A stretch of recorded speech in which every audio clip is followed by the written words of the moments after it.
My best friend's baby shower turned into a nightmare when she announced that my husband was the father. What followed left everyone stunned. Yesterday, my husband, Michael, 32, and I, 30, attended my best friend Sarah's 30 baby shower. Sarah and I have been close since our school days. Our friendship began casually, but it deepened when we realized we shared a love for similar music. We went to concerts together, creating countless memories. During our high school years, we were nearly inseparable, spending summers together whenever possible. After graduation, our paths diverged. I pursued a high-flying career at a prestigious company, my dream job, while Sarah was unsure about traditional employment. Instead, she turned to social media as her source of income. Despite our vastly different schedules, we always carved out weekends for each other. Whether hiking, dining at new restaurants, grabbing drinks, or just staying in to watch movies, we made time to stay connected. I met Michael during one of our girls' nights out. He was at a friend's bachelor party, and the moment I saw him, I knew he was the one. Though we often tease each other about who fell in love first, the truth is we both fell hard that night. We've been happily married for 5 years, and our relationship has been nothing short of perfect. I often tell Sarah how grateful I am that she invited me to the pub that evening, or I might never have met my wonderful husband. Sarah remained single for a few years after I got married, until she met her current husband, Mark, and celebrated their second anniversary. 3 months ago, Sarah announced her pregnancy, and I was thrilled. I couldn't wait to see my best friend embark on this new chapter and hold her baby. I felt honored when Sarah asked me to organize her baby shower, especially since I was to be the baby's godmother. After exploring various themes, we settled on yellow, Sarah's favorite color. During the planning, I stayed in regular contact with the caterer to ensure everything was on track, including the timely arrival of the cake. As luck would have it, I had worked with the same caterer for my brother's wedding, so coordinating with her again was seamless. On the day of the shower, we arrived early to make sure everything was perfect. Mark greeted us at the door, letting us know Sarah was still getting ready. While setting up, I noticed the cake wasn't displayed as Sarah had requested, so I fixed it. Soon after, guests began arriving, and I was delighted to see several old classmates and colleagues. We hadn't seen each other in years, so we took the opportunity to catch up and share major life updates. Sarah entered the room wearing a yellow dress that matched the baby shower theme. Everyone congratulated her, and she beamed with joy. As the event progressed, we all sat down for a lovely lunch. Everything seemed fine until Sarah called for everyone's attention. She stood up, thanked everyone for attending her baby shower, and then took a deep breath. She said, "I'm thrilled to share that my husband Mark and I are expecting our first child, and I have someone very special to thank for this." Mark looked at her with a puzzled expression, clearly unsure of what was coming. Then, pointing at my husband Michael, she shouted, "Everyone, I'd like to introduce the father of our baby!" I nearly choked on my food. The room fell silent, and I could see everyone was shocked and uncertain how to react. My mind raced, trying to make sense of what was happening. Michael, who dislikes being the center of attention and prefers to keep to himself, gripped my hand tightly under the table. I looked at him, and he seemed just as stunned as I was. All eyes were on us in an awkward, uncomfortable silence. I turned to Sarah, searching for an explanation. For context, my husband and I have been trying to conceive for years without success. Despite numerous tests, we've been told we're infertile due to personal medical issues. I've only shared this with a few close family members and friends, including Sarah. Michael and I had finally come to terms with the fact that we couldn't have children. Instead of dwelling on it, we chose to focus on our lives as a couple. Sarah's claim that my husband was the father of her baby was an obvious lie, but I couldn't help feeling hurt by her words. My eyes welled up with tears, and I fought to keep from crying in front of everyone. Sarah burst out laughing, playfully grabbing her husband Mark's arm and shouting, "I'm just kidding, everyone! It's all a prank for my Instagram! I've got cameras set up everywhere to capture your reactions!" As everyone looked around, confused, I couldn't help but feel angry that Sarah had put us through such an emotional ordeal. I couldn't believe my best friend thought it was okay to name my husband as her baby's father, especially knowing our struggles.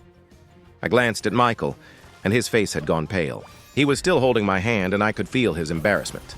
While a few guests managed nervous laughs, the room remained tense. I noticed Mark wasn't laughing either. He looked furious rather than amused, and even gave my husband an apologetic glance. Mark and Michael have been close friends for years, and I think he felt bad for us in that moment. I didn't want to confront Sarah immediately and ruin her baby shower. As the festivities continued, I tried to shake off the unease, but it lingered. After lunch, we played a few games before opening gifts. Sarah seemed to be the only one enjoying herself, chatting with guests and snapping photos for social media. Michael had privately told me he wanted to leave after the awful lunch, but I urged him to stay. I didn't want guests to notice us leaving abruptly, so I told him I'd talk to Sarah later. I think Mark was also uncomfortable continuing with the celebration, as he soon stood up with an angry expression. He asked Sarah if they could step outside for a moment, and I knew something was brewing. We could all see and hear them talking, and it was clear Sarah's prank had soured the mood. I watched as their conversation grew heated, with Mark's gestures becoming more frustrated by the minute. Mark's voice rose, his words echoing through the room. "I can't believe you'd do something like this. They're our closest friends, and this isn't just a harmless joke. You turned our baby shower into a lie and embarrassed me in front of everyone." Sarah kept insisting it was just a silly prank, but Mark wasn't having it. He told her to grow up and stop making insensitive remarks, especially since they were celebrating their child's arrival. The room fell uncomfortably quiet. We could all hear their exchange clearly. Michael couldn't take it anymore, so he got up and said he'd wait for me in the car. While my heart ached for my friend, I could see how hurt my husband was, and didn't blame him for leaving. Mark seemed to realize the gravity of Sarah's actions as he watched Michael walk out. He looked at Sarah and said, "I'm done. I'm done with your lies. We're over. I'll love this child, but I can't be with you for another second." When Sarah heard this, she broke down in tears, and Mark stormed out of the venue. We all looked at each other, stunned and unsure how to respond. My heart hurt for my best friend, but I knew Michael needed me more in that moment. I didn't want to approach Sarah after her painful exchange with Mark, so I left the baby shower without saying goodbye. When I got home, I saw how deeply hurt Michael was. We couldn't believe Sarah had pulled such a cruel stunt on us. That evening, Mark texted us an apology, saying he had no idea Sarah was planning such a prank for a video and was sorry for what we'd been through. We appreciated his outreach, as we didn't hold anything against him and fully understood his perspective. Unfortunately, I woke up this morning to several messages from Sarah. She claimed she pulled the prank due to stress from her pregnancy and just wanted to create a viral video for her Instagram. She said she didn't understand why we were upset and wondered why I left without saying goodbye. Then she asked me to meet her today to drive her to her doctor's appointment. Initially furious, I told her I didn't find her prank funny at all. I explained that what she did was deeply hurtful and made both Michael and me extremely uncomfortable. I also told her I needed some space from her and that she could manage her appointment on her own. Sarah fired back, calling me a terrible friend for abandoning her in such a vulnerable moment. Her message really upset me. I couldn't believe she'd say something like that just because I needed space. When I told Michael about Sarah's message, he was just as shocked as I was. He suggested we avoid interacting with her until she acknowledged how much she'd hurt us. I decided to send Sarah one final message, letting her know I wouldn't speak to her until she apologized to both Michael and me for what she'd done. Instead of apologizing, Sarah insisted she hadn't done anything wrong. She even suggested I was jealous of her pregnancy. When I read her message, I couldn't believe my eyes.